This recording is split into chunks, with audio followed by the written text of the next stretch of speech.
Voilà. Pourquoi tu toques dans les tentes, toi? Fils de pute, là. Je fais une bolos, hein. Je fais une bolos. Ne parle pas comme ça, les bonnes caméras. J'aime pas que tu te montres de ce genre de saloperie-là. Je la connais depuis que j'ai 15 ans. Elle m'aidait beaucoup. Oui, c'est ma petite soeur, c'est ma fille. Tu le sais pas.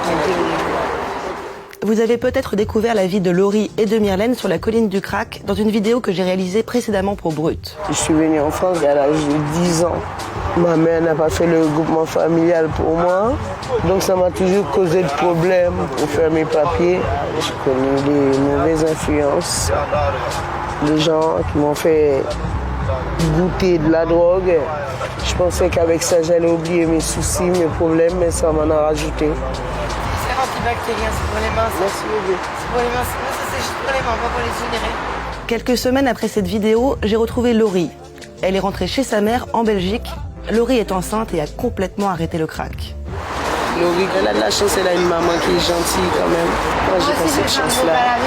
Moi, j'ai peur d'aller chez ma mère. Depuis le démantèlement de la colline du Crac, je n'avais plus de nouvelles de Myrlène et vous étiez nombreux sur les réseaux sociaux à m'en demander. Je l'ai finalement retrouvée près du canal de l'Ourcq à Paris, autre lieu de rendez-vous des consommateurs de crack. Myrlène a accepté de me raconter son histoire et comme Laurie, la drogue est arrivée dans sa vie pour tenter d'oublier un passé douloureux.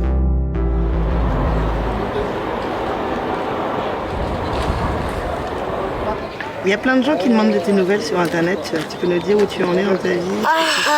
Je les remercie beaucoup. Ils pensent à moi.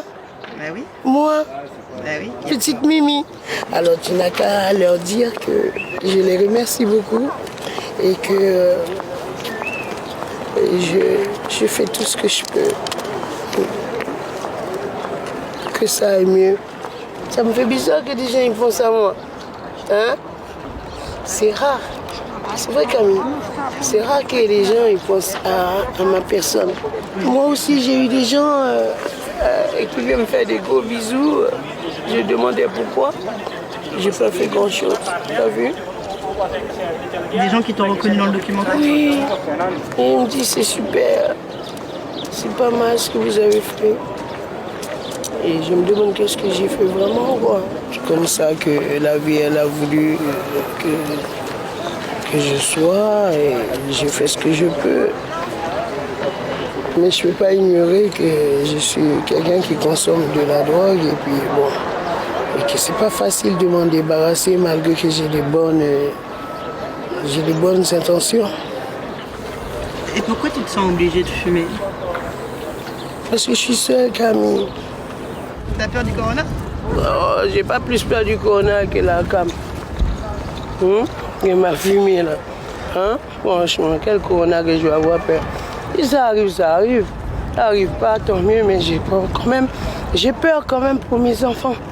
Mes petits-enfants et mon fils.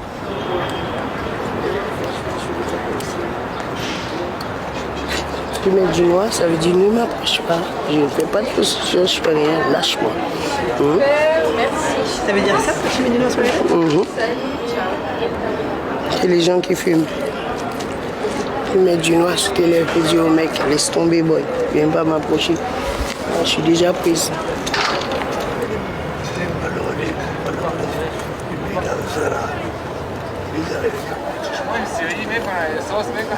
Attention, il y a une petite fille qui passe, qui me regarde. Mais qu'elle voit comme ça, au moins ça va l'empêcher d'aller là où je suis arrivé. Ça ressemble à quoi une journée normale pour toi? Une journée normale pour moi? Je ne connais pas les journées normales. Je me lève en bonne santé, grâce à Dieu. Et je prends mon sucre pour ne pas être en manque. Et bon, je me lève, petit déjeuner, comme tout le monde fait. Bon, je vois ce que j'ai à faire. Si j'ai un rendez-vous administratif, j'y vais le faire. Si j'ai rien à faire, bon, j'essaie de prévoir comment je vais faire pour la journée pour fumer ma taf. Et journée normale. Il y a longtemps, j'ai pas eu des journées normales.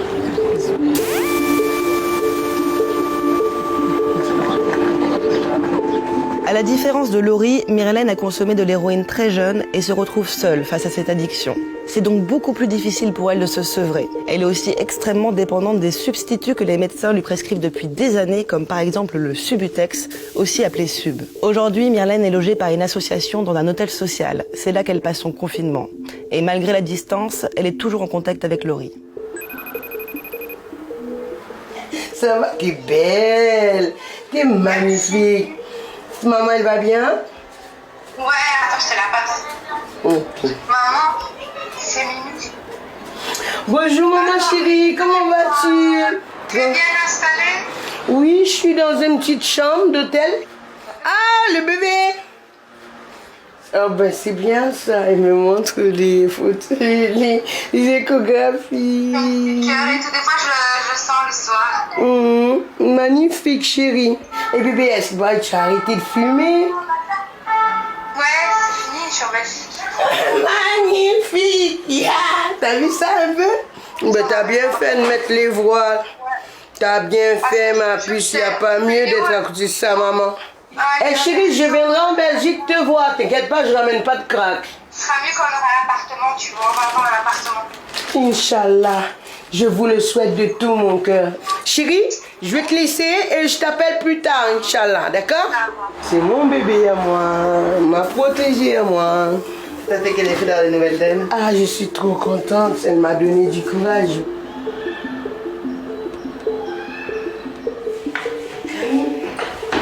Tourne ta caméra, s'il te plaît, ma puce. C'est un bon hôtel quand même. Hein. Il y a la douche, il y a les toilettes. Ça va, hein. Ça change de la porte d'Aubervilliers. Bon, le gardien n'est pas trop chiant. Et puis l'hôtel, il est cool aussi. Et puis t'as vu, ils t'ont laissé monter. Je vais arranger bien parce qu'on va avoir une bonne présentation. Quand on va voir ces gens-là. Comment me présenter bien. Tu vas faire quoi ce matin? Bon, là, je vais aller voir. Je vais aller chercher mon traitement. Sans mon traitement, c'est pas la peine. Je peux pas tenir avec ce confinement là. C'est quoi ton traitement? Subutex, Subexone. Bon, ça me fait juste l'effet de ne pas avoir des douleurs partout. De ne pas avoir la diarrhée, des trucs comme ça. Et ça m'a mis en manque, ça me met en manque aussi. Le substitut? Bah oui. Je suis en manque après avec. Il faut que je remplis mon attestation avant de sortir. Parce que si on m'attrape dehors sans attestation, c'est la merde. Je vais avoir une amende. Déjà j'ai du mal à manger. Alors, franchement, payer une amende, je ne vois pas comment je vais faire.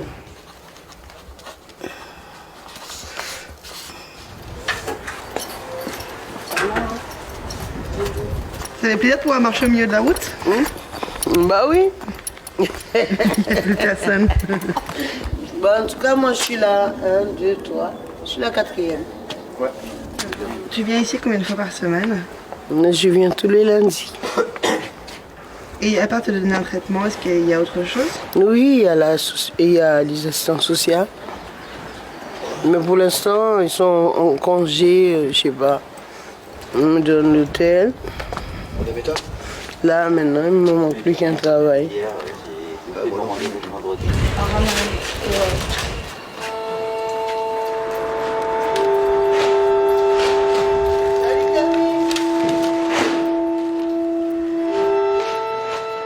De nombreux sociologues et addictologues décrivent l'addiction comme la maladie de la solitude. Myrlène n'a pas le droit de visite dans son hôtel social, mais c'est extrêmement difficile pour elle de rester seule pendant cette période de confinement.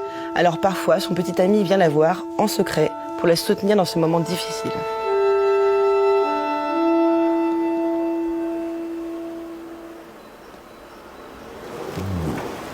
Chérie, je t'aime. Moi, j'ai envie d'être utile. J'en ai marre, t'as vu? J'en ai marre d'être inutile. J'ai envie de travailler. J'ai envie d'avoir quelque chose. Et j'ai toujours travaillé malgré que je fume, tu sais, non? Je t'avais dit, non? J'ai eu un diplôme d'agent hospitalier à l'hôpital Tenon. J'aimerais bien qu'avec les cheveux blancs, qu'il soit quand même un peu plus stable que ça. Bon, ça viendra à moi, j'y perds pas espoir. Mais la seule chose, la drogue, matin, midi, soir. Je n'ai pas encore touché mon RMI, tout cela est bloqué parce qu'il me faut ma carte d'identité ou carte de séjour que je puisse toucher mon argent. Là, je suis vraiment en chien. Faut que je bois un truc, je commence à angoisser, je suis chez moi, j'ai pas de fumée. J'étais les deux bières. J'arrive quand même. Il faut que je respire, je suis fatiguée. Je suis de retour. Camille, ça va ma belle? Je t'ai manqué? Comme toujours. Tu peux nous expliquer pourquoi en général tu restes pas ici? Parce que je suis toujours tout seul. J'ai pas le droit de visite, j'ai pas le droit d'avoir mon fils. Du coup, il me croit même pas que j'ai un endroit où habiter. Est-ce que tu peux nous expliquer, Nalène, ta vie? C'est quoi ton parcours? Qu'est-ce qui s'est passé? Bah, moi, je sors de Haïti. Petite fille en France, je tombe ici, plus de famille. Je suis arrivé ici, je suis tombé sur un monsieur que je connais pas et tout. Ma maman qui n'est pas habituée avec moi, qui ne me connaît pas beaucoup non plus. Un an après, le monsieur là, il a commencé à me faire des attouchements, regarder mes seins, regarder mes poils. Quand je vais aux toilettes, il veut rentrer derrière moi. Ma mère, il veut me dire que ma mère me déteste, ma mère ne m'aime pas. C'est pour ça qu'elle m'a laissé tomber en Haïti. Tu vois, moi, je ne connaissais pas l'histoire. Je l'écoutais, donc ça nous a rendus un peu proches. En aucun cas, j'ai jamais pensé que ce monsieur-là, il avait dans sa tête l'idée de me coucher. T'as compris? De coucher avec moi. Je pensais pas du tout ça. Il a fait un truc irréparable et je le pardonnerai jamais.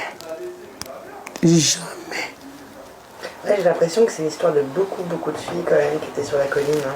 Mais c'est nous toutes qui sont comme ça. Toutes les filles qui sont passées là-bas, on t'a expliqué les mêmes choses, non? Oui. Alors, c'est ça? T'as jamais porté plainte? J'ai pas porté plainte, je vais pas froisser ma maman. Et je voulais pas faire remarquer ma famille, et surtout mon petit frère à moi que j'aime. Oh, je suis fatiguée quand même. Et tu disais quoi encore? Et ensuite t'as été placée, c'est ça? Ouais, à la DAS, je suis placée à la DAS, ma princesse. Dans des familles d'accueil. Ils m'ont mis dans une famille italienne que j'aime beaucoup, c'est les Rota. Hein, j'espère que ça, ils me verront. Et parce que je les suis reconnaissants. Et si je ne suis pas venu les voir, je ne voulais pas les décevoir. Et s'ils me voient, et qu'ils sachent que je les aime beaucoup. C'est des petits moments que j'ai passés qui m'ont un peu soulagé. Et du coup, t'en es partie quand t'avais 18 ans ou... Non, je suis partie chez eux. Dès que j'étais enceinte, j'avais peur de ce qu'ils allaient dire. Dès que mon ventre est senti, je suis enceinte, je me suis barré direct. Vu qu'à l'école, je ne voulais pas montrer mon ventre, j'ai quitté l'école. T'as vu? J'ai quitté le collège, j'étais à Jacques Prévert, à Noisy-le-Grand. Je fais des petites images de toi. Reste en attendant. J'ai pas envie de faire pitié. T'as pas faim un petit peu, mon cœur? Tu vas manger quelque chose? Un sandwich, par exemple? Serre-moi fort. Oh ouais, ça fait du bien. J'aime bien mon gars, c'est clair. Et toi, tu fumes du crack? Non, le crack, non, je ne fume vraiment. Il n'a même pas intérêt, sinon c'est pas la peine qu'on reste ensemble. On doit te donner un coup de main pour que tu laisses ce truc-là, parce que moi, j'aime pas ça, vraiment. Inch'Allah. On ne fait ça pas, Inch'Allah. Tu dois te battre. Je l'aime beaucoup. Il me soutient.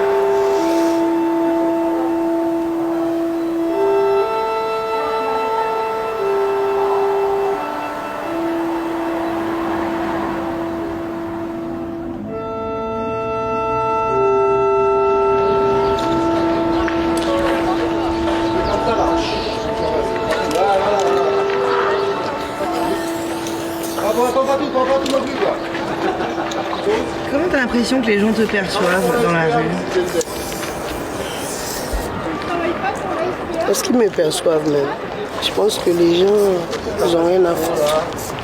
Je vis ma vie, ils vivent le leur. Tant que je ne les ai pas piétinés, ça va. Et toi, tu perçois comment le monde autour de toi? Magnifique. Et après toutes ces années dans la rue, tu crois toujours à ça? Je crois toujours que tout le monde a quelque chose de bon. C'est quoi la solution pour aider les gens comme toi?